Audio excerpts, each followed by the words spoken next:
축구를 생각하고 봅니다. 안녕하세요, 김현의 축구알기입니다. 오늘은 정말 재밌었던 리버풀과 맨시티 경기에 대해 짚어보려고 합니다. 경기는 2대2로 비긴 경기지만 클롭과 펩의 전술 싸움은 굉장히 치열했고 맹활약했던 살라와 필포든까지 있어 경기는 더욱 재밌을 수밖에 없었습니다.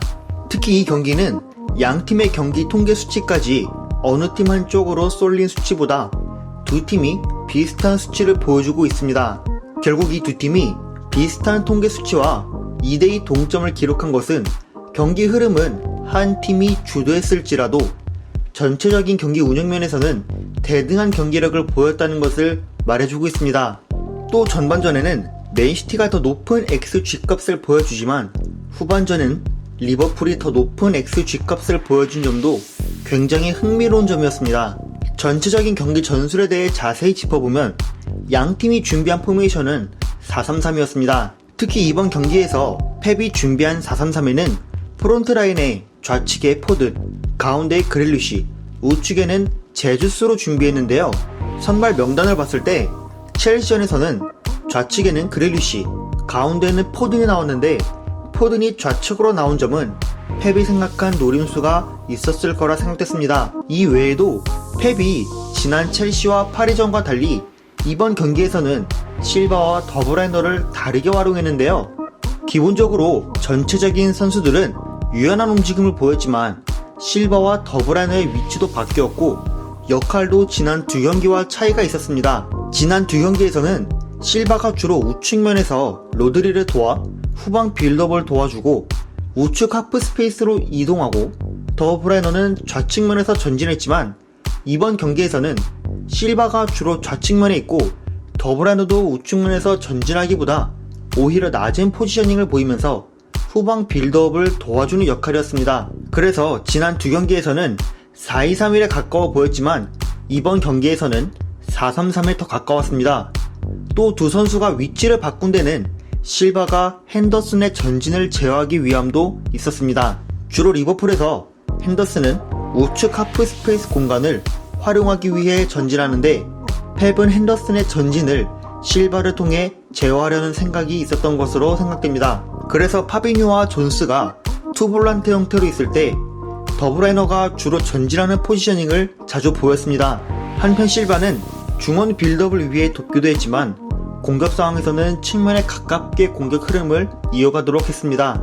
보통 실바가 좌측 미드필더로 나오면 하프 스페이스 공간을 차지하게 만드는 것이 펩 전술의 핵심이지만 이번 경기에서 나온 그릴리시의 히트맵을 보면 알 수 있듯이 잭 그릴리시가 하프 스페이스 공간을 차지하고 실바가 측면에 가깝게 움직임을 가져간 것을 볼 수 있습니다. 이런 움직임은 좌측면에서 실바가 전진할 때 그릴리시가 고립을 방지하기 위함도 있지만 측면으로 이동하는 실바 대신 그릴리시를 하프 스페이스로 두고 포든에게 직선 패스로 찔러주면서 포든이 속도로 밀러를 누를 수 있도록 돕기 위함이었습니다. 때문에 포든과 그릴리시의 위치를 바꾼 점도 측면에서 속도를 활용하기 위함으로 생각됩니다. 반면에 우측면에서는 더브라이너도 후방 빌드업부터 꽤 낮은 포지셔닝을 보였지만 우측면에서 전진할 때는 워커가 낮은 포지셔닝을 잡고 있기 때문에 그릴리시가 안쪽에서 포워드 역할을 보여줬지만 더브라이너와 제주스가 측면에서 이타적인 플레이를 만들거나 제주스가 빠져들어갈 때 더브라이너가 볼을 길고 낮은 패스로 단순하게 풀어야 했습니다.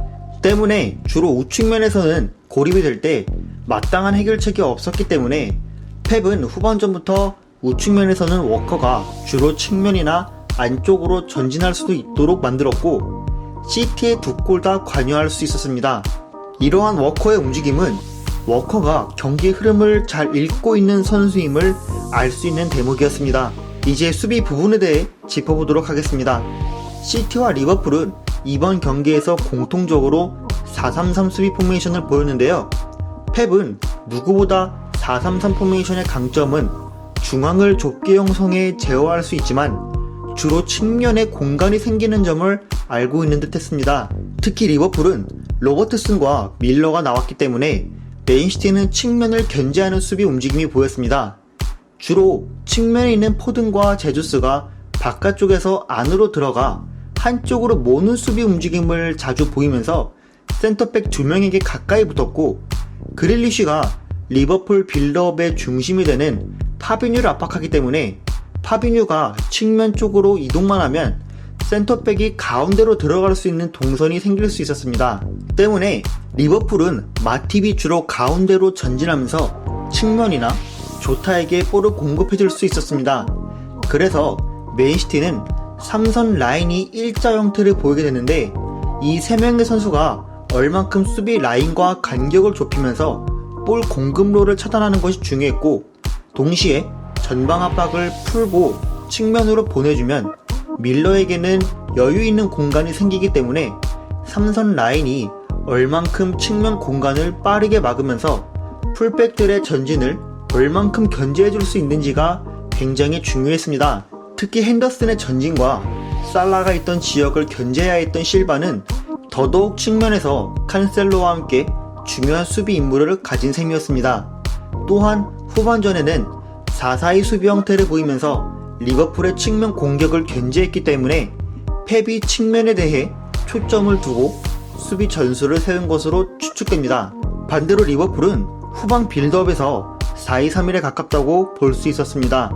중원을 살펴보면 존스와 파비뉴가 중원을 지탱했는데, 우측면에 있던 핸더슨은 전진된 포지셔닝을 보였기 때문에 존스와 파비뉴가 중원을 지켜야 했습니다. 이때 존스와 파비뉴가 중원을 지탱해주면서 가장 중요했던 점은 중원이 한쪽 측면으로 쏠리지 않게끔 양쪽으로 두 선수가 분담해서 골고루 포지셔닝을 잡는 게 중요했지만, 파비뉴가 전반전 동안 좌측면에 더 쏠렸습니다. 그래서 고립될 수 있었던 우측면이었지만 마팁의 전진 패스로 우측면을 운영할 수 있었고, 핸더슨이 전진하는 상황에서 밀러와 살라가 삼각형 형태로 위치를 스위칭하며 유지할 수 있었습니다. 반대로 좌측면은 존스가 로버트슨이 전진할 땐 측면에서 낮은 포지셔닝을 보이면서 측면 리스크를 줄이는 역할이었기 때문에 좌측면부터 로버트슨, 마네, 조타, 핸더슨, 살라의 프론트 라인이 형성될 수 있었습니다. 한편 리버풀은 수비 상황에서도 4-3-3 형태를 보였는데, 리버풀과 맨시티의 수비 의도 차이는 명확했습니다. 맨시티는 측면을 주로 견제했다면 리버풀은 가운데 공간과 동시에 칸셀루의 움직임을 견제하는 데 중점을 뒀습니다.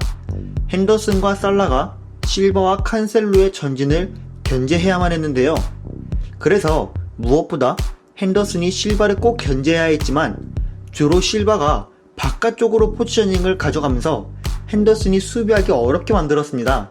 또한 살라가 내려와서 수비를 도와주기도 했지만 전방 압박도 보여야 했기 때문에 핸더슨은 더 어려움을 겪었고, 4-3-3 수비 포메이션 특징상 중앙을 제어하려고 하기 때문에 반대 측면에서 볼을 전환해 들어오면 리버풀은 측면에 적은 숫자로 대응하지만, 동시에 핸더슨이 커버하기 힘든 범위이기 때문에 포든이 밀러를 상대로 속도로 우위를 점할 수 있었습니다.